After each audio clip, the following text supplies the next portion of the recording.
नमस्कार विद्यार्थी मित्रांनो, मी प्राध्यापक संतोष पाटील गायकवाड. पाठीमागच्या व्हिडिओला आपण मागणीचा सिद्धांत पूर्णपणे शिकवलेला आहे. आजच्या पिरियडला आपल्याला मागणीच्या सिद्धांताचे काय शिकवायचे आहेत? गृहीते शिकवायचे आहेत.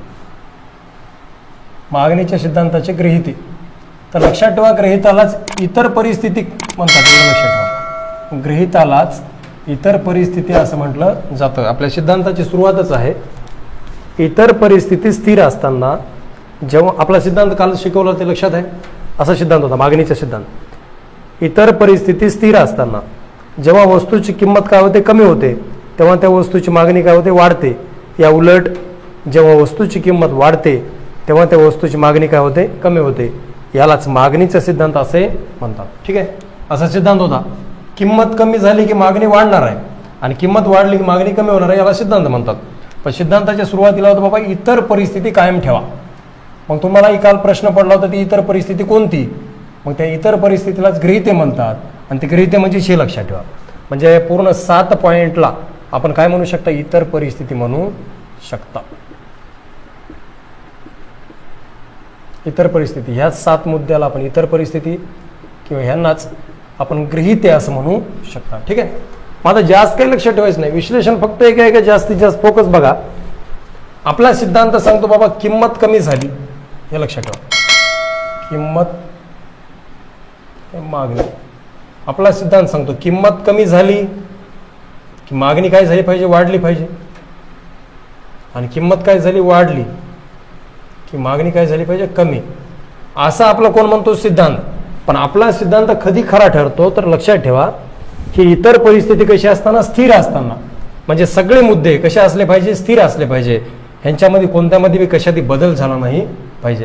आणि जर यांच्या मुद्द्यामध्ये काही बदल झाला रे झाला, आपला सिद्धांत खरा ठरत नाही, तो खोटा ठरतो. लक्षात ठेवा. उदाहरणार्थ आता कसं लक्षात एक एक बघू. पहिलं गृहीत काय? स्थिर उत्पन्न पातळी. म्हणजे आता लक्षात ठेवा, आपला सिद्धांत जर खरा ठरायचा असेल तर जेवढे लोक कामाला आहेत प्रत्येकाचं उत्पन्न कसं असलं पाहिजे? स्थिर असलं पाहिजे. बरोबर आहे. जर उत्पन्न स्थिर असेल, न बदलणार, तरच आपला सिद्धांत खरा ठरतो, अन्यथा खरा ठरणार नाही. उदाहरणार्थ कसं? आपला सिद्धांत काय म्हणतो? जेव्हा तुमची किंमत काय होईल? कमी होईल, तेव्हा मागणी काय व्हायला पाहिजे? वाढली पाहिजे. आणि जेव्हा किंमत काय होईल? वाढेल, तेव्हा मागणी काय झाली पाहिजे? कमी. बरं आहे ना? आता उदाहरणार्थ घेऊ. आपला सिद्धांत म्हणतो किंमत जर वाढली, किंमत जर वाढली तर मागणी काय व्हायला पाहिजे? कमी व्हायला पाहिजे, असा सिद्धांत सांगतो आपला. ठीक आहे ना? असं झालं तर आपला सिद्धांत खरा ठरला. किंमत वाढली आणि मागणी कमी झाली तर. पण जर समजा उदाहरणार्थ त्या व्यक्तीचं उत्पन्न जर काय झालं? स्थिर नसेल, बदलणार आहे उत्पन्न. याचं उत्पन्न जर आपण स्थिर नाही, तर समजा उत्पन्न बदलणार आहे, तर समजा याला 5,000च्या ऐवजी जर 50,000 जर पगार आता भेटत असतील, किंवा 50च्या ऐवजी जर 1,00,000 रुपये पगार भेटत असेल, तर मग मला सांगा याचं उत्पन्न स्थिर आहे का नाही? याचं उत्पन्न वारंवार काय व्हायला? बदलाले. मग याचं उत्पन्न जर बदललं तर किंमत वाढून देखील हा व्यक्ती मागणी कमी करेल का? नाही. हा व्यक्ती किंमत कितीही जरी वाढली तरी मागणी काय करेल? वाढवेलच. का वाढवेल? कारण ह्याचा अर्थ याचं उत्पन्न काय व्हायला? वारंवार वाढेल. बरं आहे ना? उत्पन्न ज्याला 5,000चं उत्पन्न होतं त्याचं उत्पन्न 50,000 झालं. मग 5,000चं उत्पन्न 50 झालं, म्हणजे याचा अर्थ ती आता मागणी कमी करेल का? नाही. मागणी उलटी काय करेल? वाढवेल ते. मग मला सांगा, आपला सिद्धांत सांगतो बाबा किंमत जर वाढली तर मागणी कमी व्हायला पाहिजे. पण ह्या व्यक्तीचं कसं व्हायला? किंमत वाढू काय आणि घटू काय काही संबंध नाही. ह्याचं उत्पन्न वाढलं की मागणी आरामशीर काय करत आहे? वाढवाले. मग लक्षात ठेवा, हे मागणी का वाढवाले? याचं उत्पन्न काय व्हायला? वाढत हळूहळू काय होत आहे? वाढत आहे. ह्याचं उत्पन्न वाढल्यामुळे हा व्यक्ती मागणी वाढवित आहे. म्हणून ह्याचा अर्थ ह्याचे उत्पन्न हा कसा असलं पाहिजे? स्थिर. आणि जर याचं उत्पन्न जर स्थिर नसेल तर आपला मागणीचा सिद्धांत काय ठरणार नाही? खरा ठरणार नाही. कळतं इथपर्यंत? जर समजा मला समजू उदाहरणार्थ 5,000 रुपये पगार आहे किंवा 10,000, फॉर एक्झाम्पल, एक अंदाजित आकडा सांगा नसता, एवढी काय म्हणशाल. तर मला 10,000 रुपये पगार आहे समजू. तर 10,000 रुपये पगार असल्याच्यानंतर मी मागणी करतो एक 5,000ची. ठीक आहे ना? 5,000 रुपयाची मी वस्तू घेत असतो, खरेदी करत असतो. किती रुपये पगार असताना? 10,000. आता मला सांगा, मला 10,000च्या ऐवजी जर मला 50,000 पगार झाला तर मी 5ची मागणी करेल का? मी 5च्या ऐवजी 25ची मागणी करेल. ठीक आहे ना? मग मी मागणी वाढली की नाही? कोणामुळे वाढली? माझं उत्पन्न वाढल्यामुळं. मग मला सांगा, मागणी वाढवायलो म्हणजे याचा अर्थ कशामुळे वाढवायला, म्हणजे उत्पन्नामुळे वाढल्यामुळे वाढायलो. मग कशामुळं लक्षात ठेवा, एखाद्या वस्तूची किंमत जर कमी झाली किंवा वाढली, किंमत वाढली तर मागणी कमी व्हायला पाहिजे, नियम आहे. उदाहरणार्थ मोबाईलचं उदाहरण देतो. मोबाईलची किंमत 5,000 होती, ते 5,000वरून ते मोबाईल आता 10,000ला झाला आहे. मग 5,000चा मोबाईल तर 10,000ला झाला तर घ्यायला नाही पाहिजे ना, कारण किंमत वाढली म्हणजे मागणी कशी व्हायला पाहिजे, कमी व्हायला पाहिजे. पण एखाद्या माणसाला जर समजा पगार ते जास्त झालेली आहे, पगार वाढलेली आहे, मग ती मोबाईलची किंमत कमी हो काय वाढू काय, काही संबंध आहे का नाही, ते त्याची मागणी करेल म्हणजे करेलच. का केली त्यानं, त्याचं उत्पन्न वाढल्यामुळे केली. पण लक्षात ठेवा, जर एखाद्या व्यक्तीचं उत्पन्न जर वारंवार जर वाढत असेल तर आपला सिद्धांत खरा ठरत नाही, आपला सिद्धांत काय ठरतो, खोटा ठरतो. म्हणून त्या व्यक्तीचं उत्पन्न कसं असलं पाहिजे, स्थिर. कशासाठी, आपला सिद्धांत खरा ठरायचा असेल तर. ठीक आहे, म्हणून सिद्धांत खरा ठरण्यासाठी उत्पन्न कसं असलं पाहिजे, स्थिर असले पाहिजे. सगळ्या गोष्टी सगळ्या स्थिर असल्या पाहिजे, लक्षात ठेवा, कुठेही बदल झाला नाही पाहिजे. उत्पन्न स्थिर असलं पाहिजे तरच सिद्धांत खरा ठरेल. चला दुसरा मुद्दा, लोकसंख्येच्या आकारमानात बदल नाही.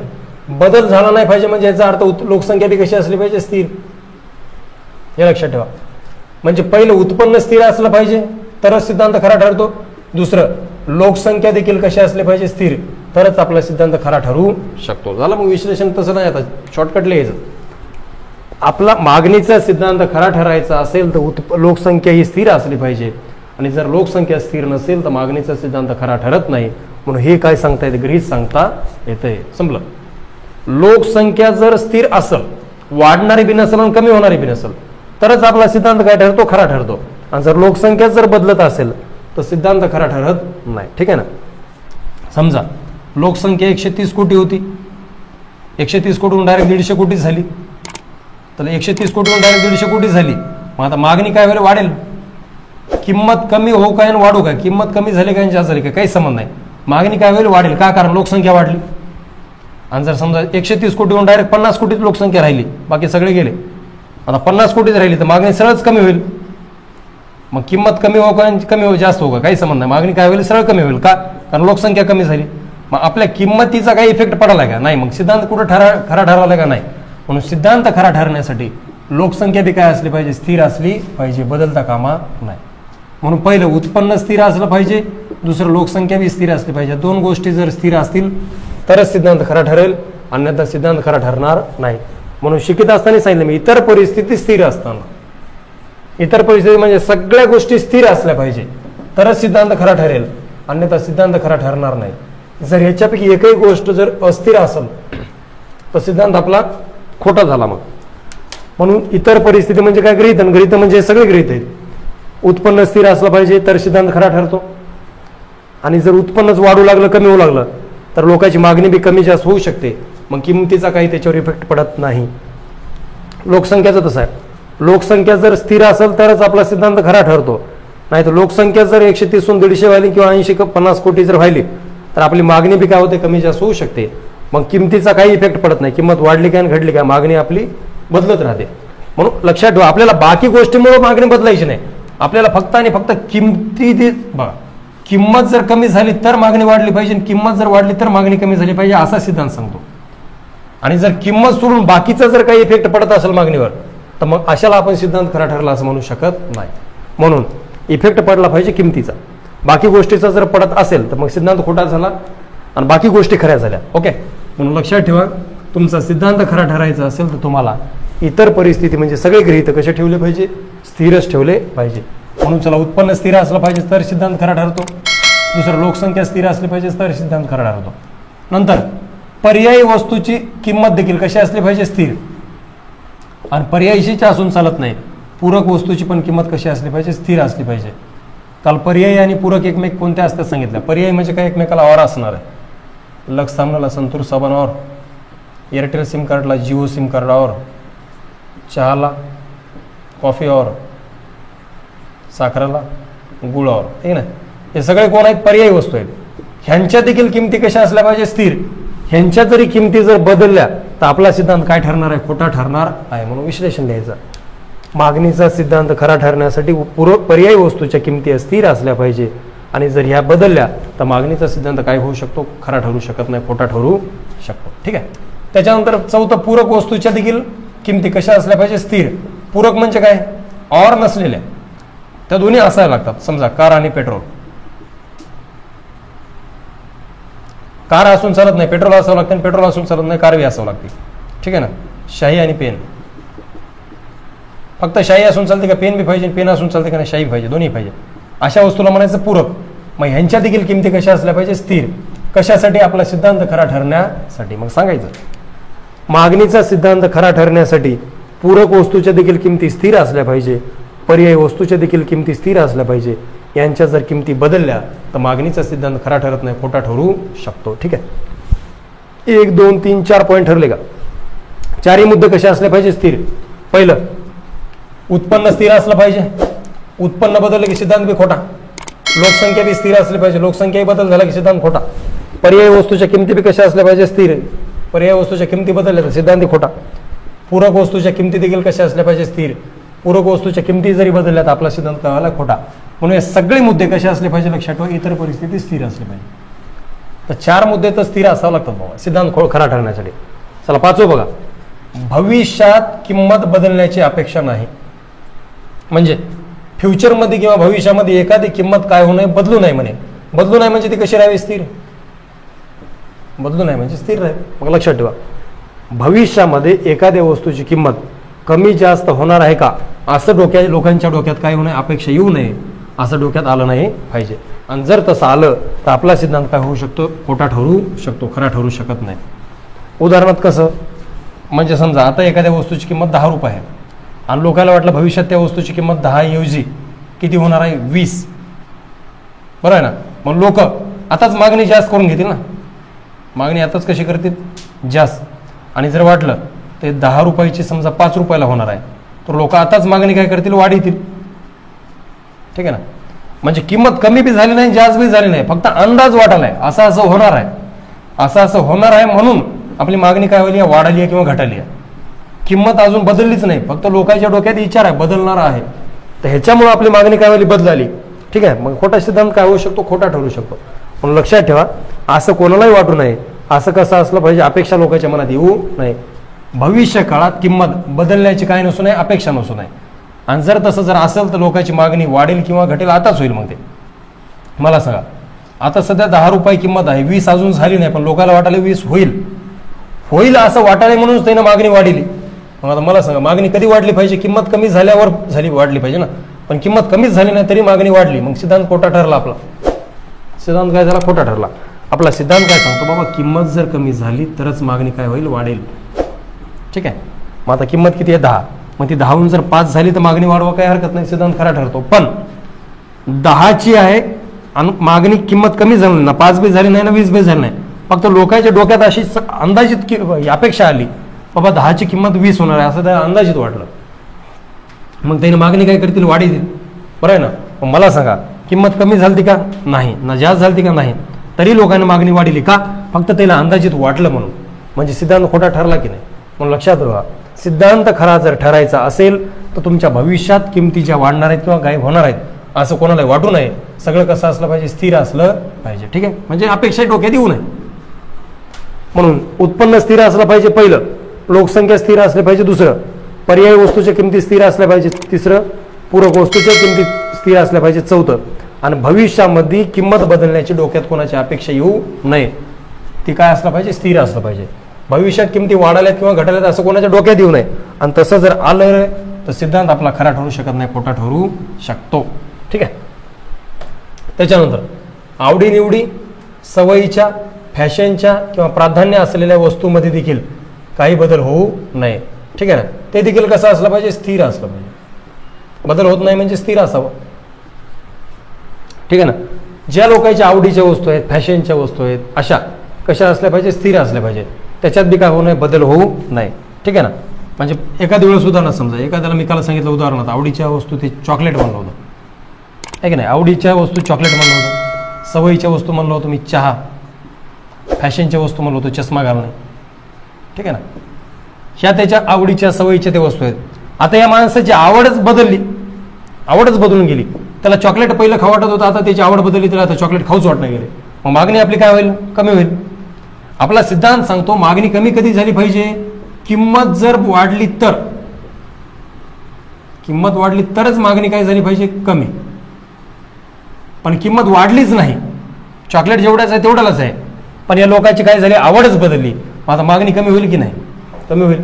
मग मला सांगा मागणी कोणामुळे कमी झाली? किमतीमुळे झाली का? नाही, ह्याची आवड बदलली म्हणून मागणी कमी झाली.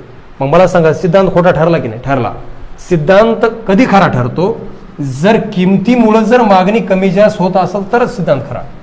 किंमत सोडून बाकी कोण्या कारणानं जर काही मागणी बदलत असेल तर त्याला सिद्धांत खरा ठरला म्हणायचं नाही. मग मला सांगा किंमत वाढली तर मागणी कमी व्हायला पाहिजे, पण किंमत वाढली नाही ना, घडली नाही, किंमत आहे तेवढ्याचीच आहे, पण लोकांची आवड बदलली, लोकांची फॅशन बदलली, लोकांची सवय बदलली, आणि आवड निवडीमुळं किंवा सवयीमुळं फॅशनमुळं जर मागणी कमी जास्त होत असेल तर त्याला सिद्धांत खरा ठरला म्हणत नाही, सिद्धांत खोटा झाला म्हणायचं. म्हणून लोकांची आवडीनिवडी, सवयी, फॅशन यांच्यामध्ये काही होऊ नये, बदल होऊ नये, तर ते कसं राहिलं पाहिजे? स्थिर असलं पाहिजे. कशासाठी? आपला सिद्धांत खरा ठरण्यासाठी. ठीक आहे. तर अशा पद्धतीनं किती गोष्टी स्थिर असल्या पाहिजे? 6. उत्पन्न स्थिर असलं पाहिजे तरच सिद्धांत खरा ठरतो. लोकसंख्या स्थिर असली पाहिजे तरच सिद्धांत खरा ठरतो. पर्यायी वस्तूच्या किमती, पूरक वस्तूच्या किमती स्थिर असल्या पाहिजे तरच सिद्धांत खरा ठरतो. भविष्य काळात किमती बदलण्याची कोणाच्या डोक्यात काही होऊ नये, अपेक्षा होऊ नये, तरच सिद्धांत खरा ठरतो. आणि अपेक्षा आली तो खोटा झाला सिद्धांत. आवडीनिवडी, सवयी, प्राधान्य, फॅशन या सगळ्या गोष्टी कशा असल्या पाहिजे? स्थिर असल्या पाहिजे. त्याच्यामध्ये बी काय होऊ नये? बदल होऊ नये. आणि जर बदल झाला तर आपला सिद्धांत खोटा ठरू शकतो. म्हणून ते कसं असलं पाहिजे? स्थिर. आणि लास्ट आहे कर विषयक धोरण, बदल होऊ नये, ते बी कसं असलं पाहिजे? स्थिर. ठीक आहे ना. कर विषयक काय होऊ नये? धोरण देखील बदलू नये. म्हणजे गव्हर्नमेंटचं टॅक्स लावण्याची जी पद्धत आहे ती देखील कशी असली पाहिजे? स्थिर. असं समजा गव्हर्नमेंटनं पहिला टॅक्स जास्त लावित होता आणि आता डायरेक्ट सरकारनं टॅक्स काय केला? कमी केला. मग टॅक्स कमी केल्यामुळे आपली मागणी आता काय होईल? वाढेल ना. मग मला सांगा मागणी वाढली पाहिजे किंमत कमी झाल्यामुळं. कशामुळं? किंमत जर कमी झाली तरच मागणी काय झाली पाहिजे? वाढली पाहिजे. याला म्हणतात आपला सिद्धांत खरा ठरला. किमतीवर सिद्धांत खरा आहे आपला, पण किंमत आहे तेवढीच आहे, किमतीत काहीच बदल झाला नाही, पण सरकारनं टॅक्स बदलला. आता टॅक्स बदलल्यामुळं मागणी काय झाली? कमी जास्त होऊ शकते. मग मला सांगा किमतीमुळं मागणी कमी जास्त होली का नाही? टॅक्समुळे झाली. मग ह्याच्या वेळेस याला म्हणायचं आपला सिद्धांत काय झाला नाही? खरा ठरला नाही. सिद्धांत खरा ठरायचा असेल तर सगळ्या गोष्टी कोणामुळे झाल्या पाहिजे? किमतीमुळे. हे लक्षात ठेवा. मग किंमत आहे तेवढीच आहे, पहिलेही 10ला होती ना, आताही 10लाच आहे, पण सरकारचा टॅक्स बदलला, टॅक्स कर बदलला, आणि त्याच्यामुळे जर मागणी बदलू लागली त्याला आपण सिद्धांत खरा ठरला म्हणायचं नाही. म्हणून लक्षात ठेवा सरकारचं करविषयक जे काही धोरण आहे ते देखील कसं असलं पाहिजे? स्थिर असलं पाहिजे. आणि जर टॅक्सचं धोरण बदललं, करचं धोरण बदललं तरी मग आपला सिद्धांत खोटा ठरू शकतो, खरा ठरू शकत नाही. म्हणून 7 मुद्दे कसे असले पाहिजे? स्थिर असले पाहिजे. आणि या 7 मुद्द्यालाच आपण काय म्हणू शकता? गृहीत किंवा इतर परिस्थिती म्हणू शकता. म्हणून लक्षात ठेवा गृहीत किंवा इतर परिस्थिती हे दोन्ही एकच आहेत. इतर परिस्थिती कशी असली पाहिजे? स्थिर असली पाहिजे. म्हणजे 7 मुद्दे स्थिर असले पाहिजे. जर यांच्यामध्ये काही बदल झाला तर आपला सिद्धांत खोटा ठरतो, आणि जर हे स्थिर असतील तरच आपला सिद्धांत खरा ठरतो. म्हणून सिद्धांत खरा ठरण्यासाठी इतर परिस्थिती स्थिर असलीच पाहिजे. जर ही स्थिर नसेल, अस्थिर असेल तर सिद्धांत कधीही खरा ठरू शकत नाही. हे डोक्यात ठेवा. आणि गृहीते जर कळाले असतील, आणि बोर्ड परीक्षेला ह्याच्यावर जास्त डिबेट लिहित बसायचं नाही, हे 2-3 मार्कासाठी येतात. मागणीच्या सिद्धांताची गृहीते सांगा. तर सिद्धांत सांगायचा आधी व्याख्यान सरळ सरळ गृहीते सांगायचे. स्थिर उत्पन्न पातळी. मागणीचा सिद्धांत खरा ठरण्यासाठी उत्पन्न स्थिर असले पाहिजे, उत्पन्नात बदल होऊ नये. आणि जर उत्पन्नात बदल झाला तर सिद्धांत खरा ठरत नाही. संपलं, एवढंच लिहायचं. पुन्हा लोकसंख्या आकारमानात बदल. मागणीचा सिद्धांत खरा ठरण्यासाठी लोकसंख्या स्थिर असली पाहिजे, लोकसंख्या बदलू नये. आणि जर लोकसंख्यात बदल झाला तर सिद्धांत खोटा ठरतो. पुन्हा पर्यायी वस्तूची किंमत आणि पूरक वस्तूची किंमत. मागणीचा सिद्धांत खरा ठरण्यासाठी पर्यायी आणि पूरक दोन्ही वस्तूची किंमती स्थिर असल्या पाहिजे. ह्या जर स्थिर नसतील तर सिद्धांत खरा ठरत नाही. संपलं. भविष्य काळात किंमत बदलण्याची अपेक्षा. मागणीचा सिद्धांत खरा ठरण्यासाठी भविष्य काळात किंमत बदलण्याची अपेक्षा नसली पाहिजे. आणि जरी भविष्य काळात किंमत बदलण्याची जर अंदाजित अपेक्षा असेल तर सिद्धांत आपला खोटा ठरू शकतो, खरा ठरत नाही. आवडीनिवडी व सवयीच्या किंवा फॅशनच्या वस्तूत बदल होऊ नये. बदल होऊ नये म्हणजे स्थिर राहावं. जर याच्यात बदल झाला तर सिद्धांत खोटा ठरतो. म्हणून हे कसं असलं पाहिजे? स्थिर. आणि शेवटी कर विषयक धोरणात बदल होऊ नये, तर ते कसं असलं पाहिजे? स्थिर. आणि ह्याच्यात जर धोरणात काही बदल झाला, कर टॅक्सचा जर बदलला तर सिद्धांत खरा ठरत नाही, खोटा ठरतो. म्हणून सिद्धांत खरा ठरण्यासाठी या 7 गोष्टीत बदल होऊ नये या 7 गोष्टी कशा असल्या पाहिजे, स्थिर असल्या पाहिजे. यालाच आपण आपल्या सिद्धांताची गृहीते किंवा इतर परिस्थिती म्हणू शकतो. काय अडचण आहे कोणाला? तर बोर्ड परीक्षेला मागणीचा सिद्धांत स्पष्ट करून त्याची गृहीते सांगा म्हणलं तर सिद्धांत पूर्ण स्पष्ट करायचा, काल स्पष्ट केला तसा, आणि त्याच्या खाली सगळे त्याचे गृहीते लिहिले जातात. तर अशा पद्धतीनं सिद्धांतात त्याची गृहीते पूर्णपणे काय झालेले, संपलेले आहेत. जर कोणाला काही अडचण असेल तर कॉल करून किंवा व्हॉट्सअपला विचारू शकते.